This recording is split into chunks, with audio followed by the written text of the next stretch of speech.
What's going on, family? This is Scrapbook Boxing Museum of the Forgotten Fisticuffs series. Let's take a look at two individual fighters who would eventually face one another. But before I get into their fight with you, I want to get into their individual careers as well as their profiles. Bushy Graham, Angelo Garazzi was his original name, as well as Chick Shuggs. Now, these two men were very good fighters who would eventually face one another.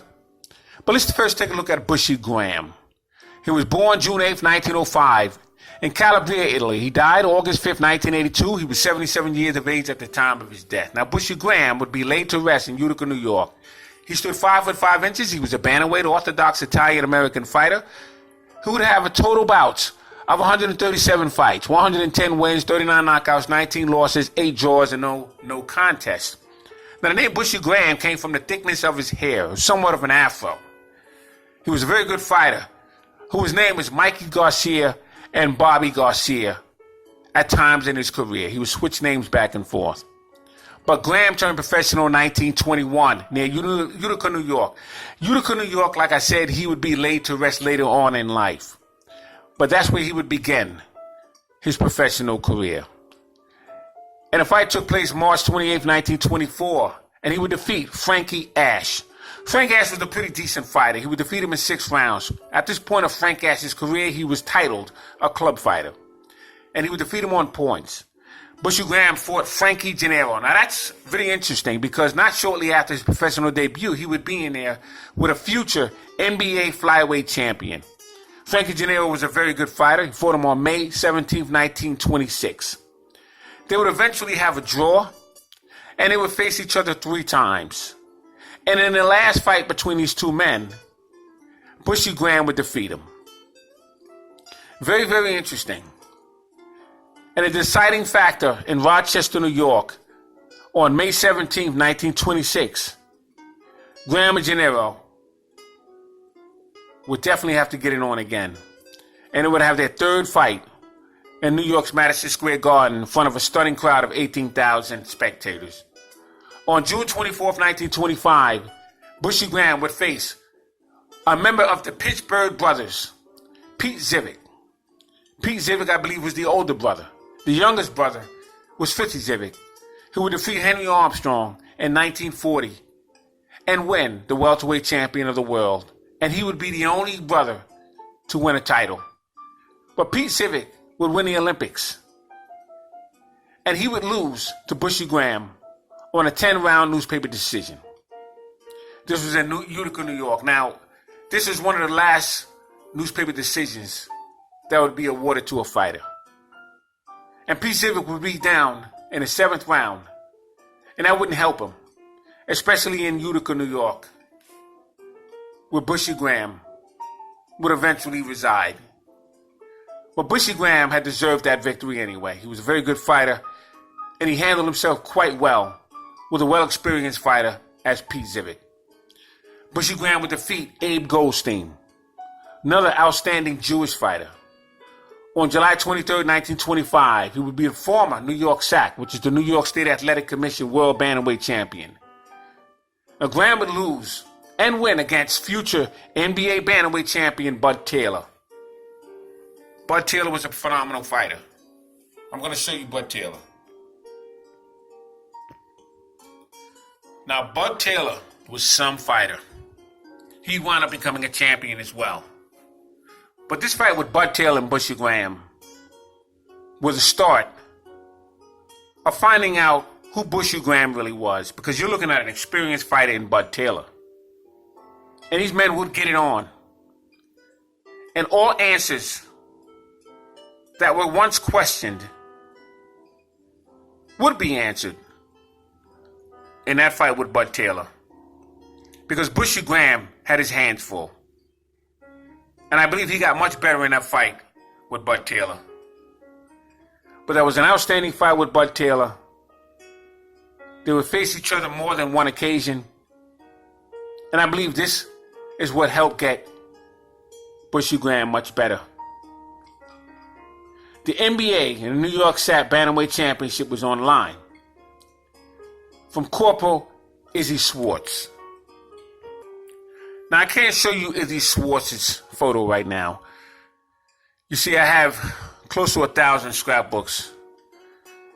And the way I do my videos, they're all authentic. I don't scan anything from the internet. I have to actually get the photo out of a scrapbook. And sometimes it could be quite a task. So some of the names that I'm going to tell you today, I can't get some of those particular photos because they're in the scrapbooks. But I'm going to show you as many photos as I can today as possible.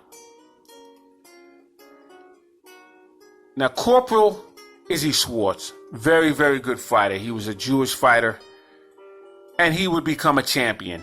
And he would face him May 1928. He'd be knocked out by Babe Keller. February 13th, 1929. He would lose to the Cuban Bong Bong, Kid Chocolate. I showed you Kid Chocolate's photo several times. Type in Scrapbook Boxing, Kid Chocolate. You'll see his photo and you'll see his profile. Fought him on April 12, 1929, by the 7th round disqualification. He would actually defeat him. He packed a house of 16,000 at the Bronx Coliseum in New York. Bushy Graham was dropped in the second round and staggered. And at the time he was staggered, he would throw a wide left hook. And he would nail Kid Chocolate in the groin. And was warned several times. But ironically, both men were up and down several times as well. Very interesting fight between Kid Chocolate and Bushy Graham. Now, Bushy Graham would vacate the bantamweight championship strap. He wouldn't have a defense for that fight, that particular title. January 1929, he would face Freddie Miller. He would face Freddie Miller in front of a crowd of 6,000 spectators. Faced him January 29, 1930 in Cincinnati, Ohio. On May 15, 1929, he would face the Jewish banger, Archie Bell. Once again, I can't get a hold of his photo right now because he's in one of the scrapbooks. And I can't get to that particular scrapbook. It's just too much work getting some of these photos. But I will show you them as time goes by. But Archie Bell was a very, very good fighter. Another Jewish fighter that gets lost in conversation. As a matter of fact, I'm going to show you Archie Bell at the end of this video. I'm going to show him to you. Very, very good fighter. Fought him in Providence. And he would win a split 10-round decision. Now, on June 11, 1929, in front of a crowd of 4,000 spectators, Graham would be given recognition, victory over Bell, by the state of Pennsylvania. Now, he wasn't recognized as worldwide champion, but just of the state of Pennsylvania. And this was because of low blows and unfair scoring. Now, Graham would lose the NBA featherweight championship strap to Battling Battalino. Battling Battalino was phenomenal. He was a dynamic fighter. And I got to tell you, look up Battling Battalino, especially the fight when he fought the Fargo Express. Very, very good fighter was Battling Battalino. By the way, the Fargo Express was Billy Patrol, and I'm going to show you his photo after this video as well. At the end of this video, I should say. And he fought him September 1931 in Hartford, Connecticut. That was Battling Battalino's hometown, Hartford, Connecticut. This will eventually produce a fighter by the name of Willie Pep. Now in Boston, you also had Sandy Sadler. So you had a lot of good fighters come up in that area. April 25th, 1930, Battalino wins 8 out of 10 rounds. November 19th, 1931 in Chicago, a crowd of 17,393 spectators. September 24th, 1931, non-title affair. Graham lost the title to Tommy Ball. Tommy Ball was a very good fighter. And I'm going to be talking a lot about Tommy Paul as well. You need to know about him. And this was in a featherweight tournament, April 1932. Now, Graham would eventually face Leo Ruddock. Now, Leo Ruddock, very, very, very good fighter he was. And he would face him February 7th, 1936. in New York Madison Square Garden. And Ruddock would eventually become the featherweight champion of the world in 1938. So Bushy Graham was in there with several champions, former, future, and present. So Bushy Graham, outstanding fighter from Utica, New York, he would become a bantamweight champion of the world. Let's take a look at Chick Shuggs. Now, Chick Shuggs, his name was Edward Murray Shuggs. He had fighting brothers, Oscar and Louis Shuggs. Now, he was born October 9th, 1899 in Washington, North Carolina. And he would have his career out of Newport, Rhode Island. He would die February 12th, 1974. New Bedford, Massachusetts. He was 74 years of age at the time of his death. He stood 5 foot 5 inches. He weighed 126 pounds. And he would have total bouts of 172 fights, 110 wins, 33 knockouts, 46 losses. He'd be stopped 5 separate occasions and have 13 draws. He would face Ray Miller, a dynamic lightweight puncher out of Chicago. At that time, Ray Miller had a fighting career record of 48-7. He fought him August 31st, 1925. He would face Al Singer. He would become a future champion. He had a fighting career record of 25-4-1. Fought him September 22nd, 1928 at the Olympic Club. And he would lose to Al Singer. He would face Abe Goldstein. Now, Abe Goldstein, as I mentioned, was in there with Bushy Graham. He fought Abe Goldstein in Madison Square Garden. At that time, Abe Goldstein had a fighting career record of 95-19-8. And he would face him February 5th, 1926. He'd be in there with Babe Herman. Babe Herman had a fighting career record of 74-22-19. Fought him February 8th, 1926. I'm going to show you Babe Herman. Now, Babe Herman was a very, very, very good fighter. And that was a step up for Chick Shuggs. And Babe Herman, he fought him out of Boston. He had a fighting career record at that time of 74-22-19. Fought him February 18th, 1926. And that fight went back and forth. You see, Babe Herman had a lot of experience. He knew how to hold. He knew exactly what to do in that ring. And it made it very difficult for Chick Shuggs. But Babe Herman will stand alone in this one. Chick Shuggs would be in there with Dominic Patrol. Once again, I have his photo, but not available in this video. But he fought on March 19, 1926. At that time, Dominic Patrol had a fighting career record of 19-5-9. He would face Pete Sarmiento. I'm going to show you him. He fought him August 5th, 1926. He had a fighting career record at that time of 46-16-13. Let's take a look at Pete Sarmiento. We're going to get back to Pete Sarmiento. But right now, we're going to get into the one and only Tony Canzonieri. And these two men would face each other December 8th, 1928 at the Olympic Club in New York. Now, he would lose to Tony Canzonieri, but why would that be a surprise? I have Tony Canzonieri ranked number 9, along with Benny Leonard and the Scotch Wop, Johnny Dundee, as the 9th collectively greatest fighters of all time. Tony Canzonieri, a fantastic fighter, but he would defeat Chick Shuggs.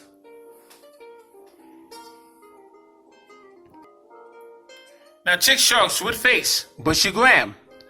Fought him in Madison Square Garden, September 9th, 1926.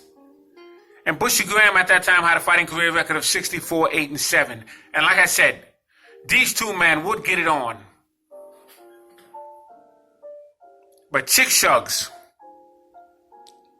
had a lot of experience. He'd been in there with some great fighters. He acted a lot more as a sparring partner, so he came into the ring. Each time he came into the ring, he had more experience than he did the last time he left. But Bushy Graham, once again, would get the victory. And this time over Chick Shugs. Two very, very good fighters. Two dynamite fighters. But on the night of September 9th, 1926, Madison Square Garden would be treated to an outstanding fight between Bushy Graham and Chick Shugs. But Chick Shugs would also face Benny Bass, May 2nd, 1927. And at that time, Benny Bass would have a fighting career record of 86-15-5. Fought him in Philadelphia. It was called the Philadelphia Arena. Let's take a look at Benny Bass. Now here you have Benny Bass, who would eventually become the junior lightweight champion in Philadelphia. Benny Bass would eventually lose his title to the Cuban Bonbon, Kid Chocolate. And like I said, he would face Chick Shugs May 2nd, 1927 at the Philadelphia Arena. And at that time, like I said, Benny Bass had a fighting career record of 86-15-5. That would be some show that night. A show that most spectators would always talk about. And when I had my conversations with the old-time fighters and old-time trainers, they told me a lot about that fight. And at the time they spoke to me, I didn't know who Chick Shug was, but they always brought up his name. And when I began to research Chick Shugs, I was very surprised. Chick Shugs was a very, very, very good fighter. And he needs to be commended. And his career needs to be discussed as we're having a conversation about his career right here on the Museum of the Forgotten Fisticuffs series. So Benny Bass would be the next opponent for Chick Shugs. But then he'd be in there with Bud Taylor and Dick Honey Boy Finnegan. Let's take a look at these. Well, at least Bud Taylor. And I'm going to show you Pete Saramento. Now here you have Bud Taylor. Excuse the lighting on Bud Taylor's glove here.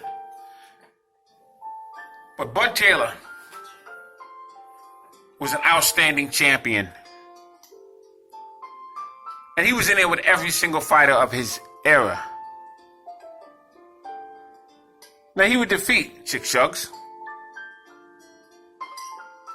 But Bud Taylor was a very, very good fighter. He fought on May 31st, 1927. At that time, Bud Taylor had a fighting career record of 89-16-3. He would fight him at the Olympic Auditorium. Stunning crowd of over 3,000 spectators. You see, Bud Taylor was very flashy. Wasn't the most devastating puncher, but he can control you with his jab, he can control you with his movement. You're looking at a man who could fight in Bud Taylor. And eventually Chick Shugs would lose to Honey Boy Finnegan. Fought him in Massachusetts. It was the Massachusetts version of the Featherweight Championship. Fought him November 15th, 1926. Now Chick Shugs was often given the title as a colored featherweight champion.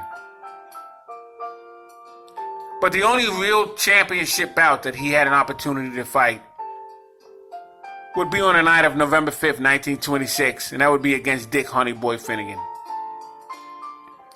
And I'm sorry I can't show you Honey Boy Finnegan.